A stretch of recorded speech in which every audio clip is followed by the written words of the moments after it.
Et pour notre débat RSE, je vous présente tout de suite mes invités. Alizée Lozakmer, bonjour, bienvenue. Vous êtes la cofondatrice, la directrice des partenariats chez Make Sense. À vos côtés, Marine Ricard, bonjour, la directrice RSE de Galimmo. C'est quoi Galimmo, en quelques mots ?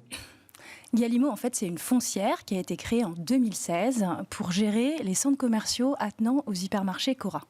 D'accord. Voilà, donc on a quelques particularités qui sont héritées de notre partenaire Cora, que sont l'ancrage local de nos centres, qui se trouvent à proximité de villes moyennes, le rôle économique aussi et social structurant qui joue dans ces villes moyennes parce qu'on est souvent le premier employeur local, et la co-conception qui est notre méthode qui nous permet de co-construire en fait nos centres avec les partenaires des centres et leurs utilisateurs, donc les clients, les commerçants, les employés des hypermarchés, mais aussi les associations locales et les élus locaux. Et donc ça donne un maillage de combien de centres commerciaux ?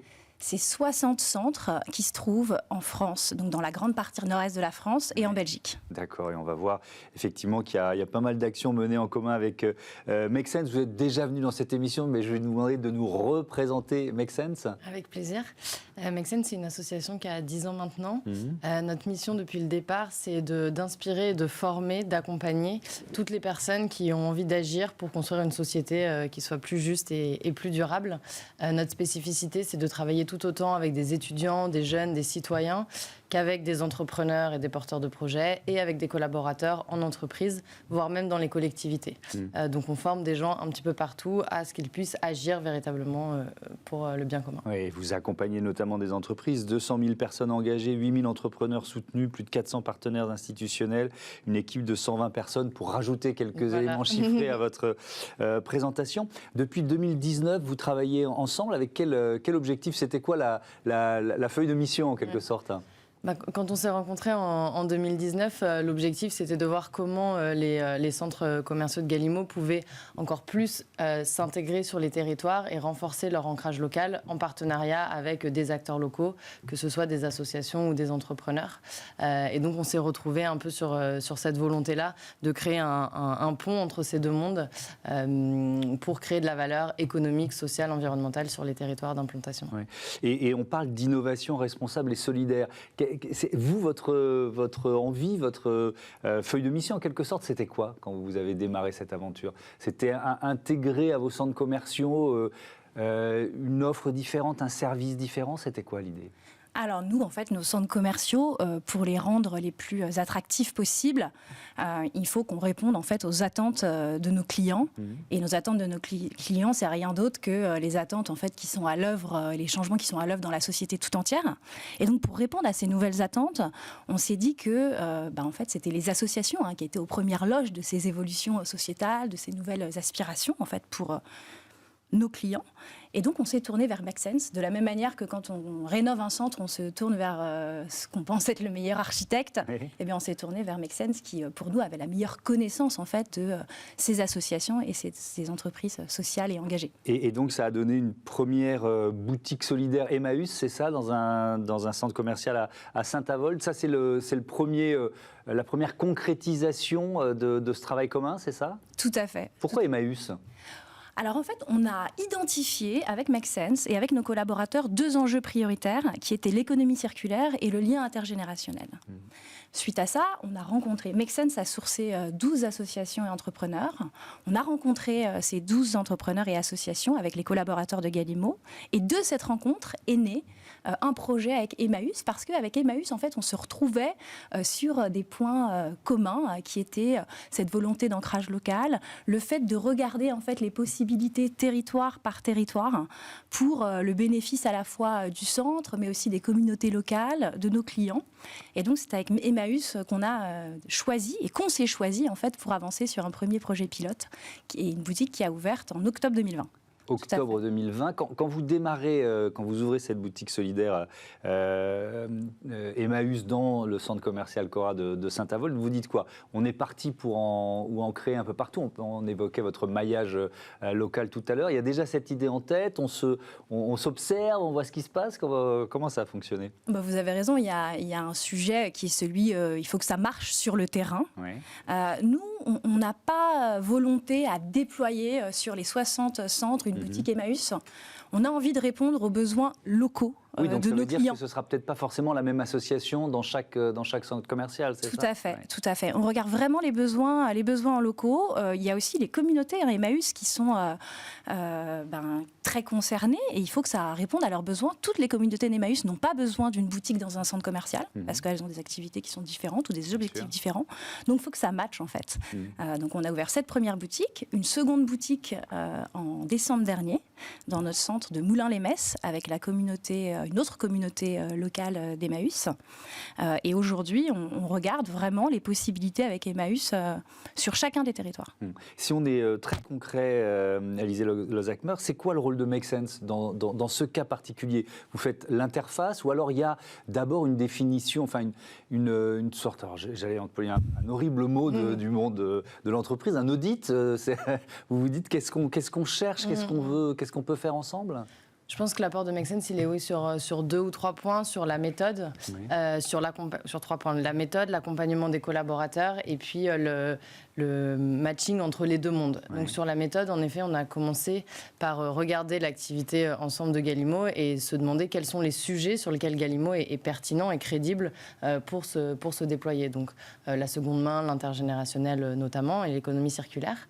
Et puis ensuite, nous, on est allé regarder dans notre réseau d'entrepreneurs et d'associations qui pourraient être des partenaires crédibles pour Galimmo, à la fois parce qu'ils ont une activité qui fonctionne, à la fois parce qu'ils sont implantés sur ces territoires, et puis aussi parce qu'ils ont une certaine assise déjà et qu'ils ne se sont pas créés hier, parce qu'il y a besoin pour pouvoir collaborer avec une entreprise d'avoir déjà des bases assez solides.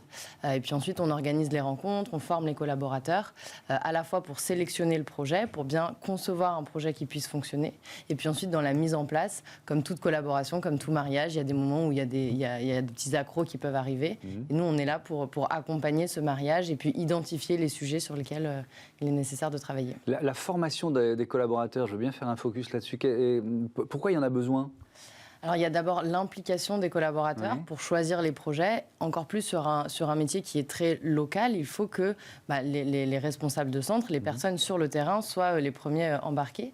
Et puis ensuite, une association travaille de façon assez différente qu'une entreprise. D'autant plus quand c'est une grande entreprise avec une plus petite association. Et donc, apprendre à comprendre l'autre, quels vont être les réflexes, les enjeux. C'est une formation, on va dire, sur le terrain, mais c'est pour apprendre à se connaître quand on ne fonctionne pas exactement de la même façon. Ouais.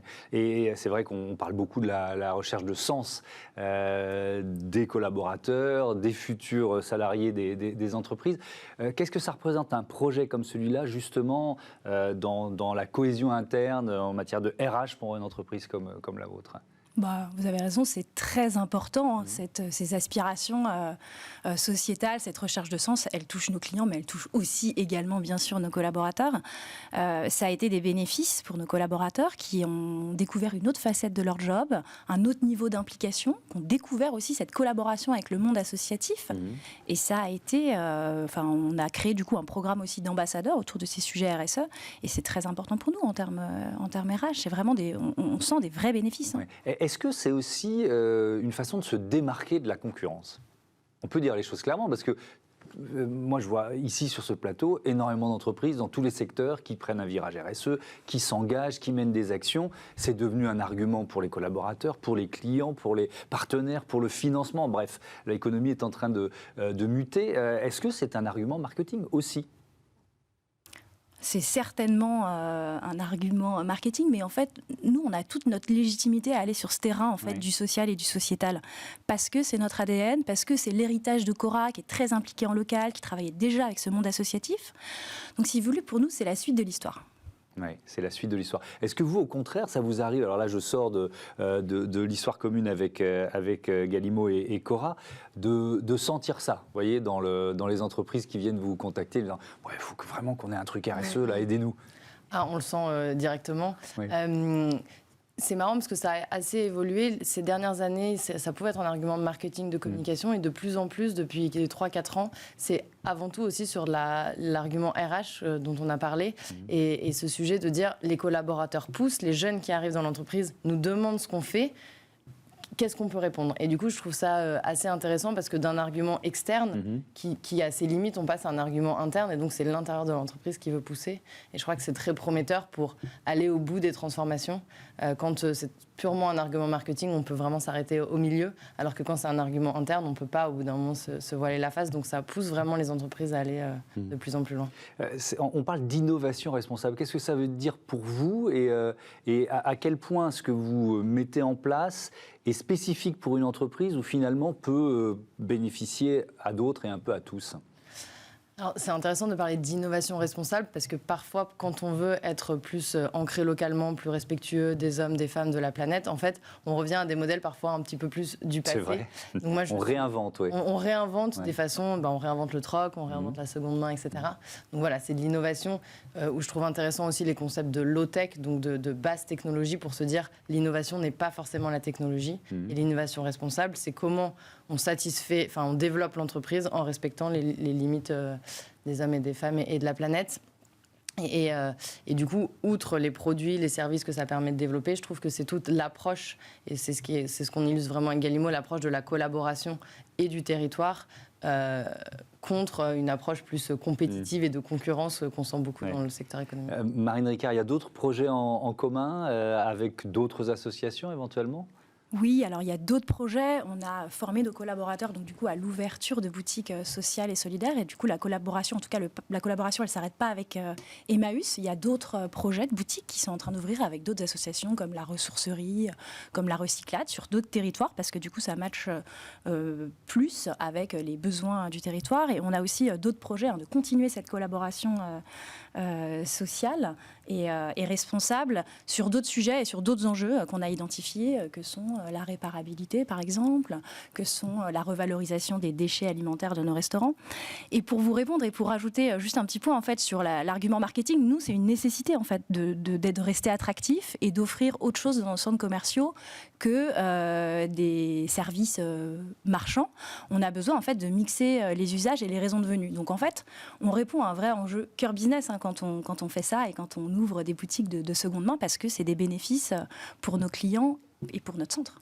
Merci beaucoup, merci à toutes les deux d'être venues présenter ces projets communs. On passe à Smart Ideas et c'est bientôt la saison des mariages. Bah oui, il faut se préparer.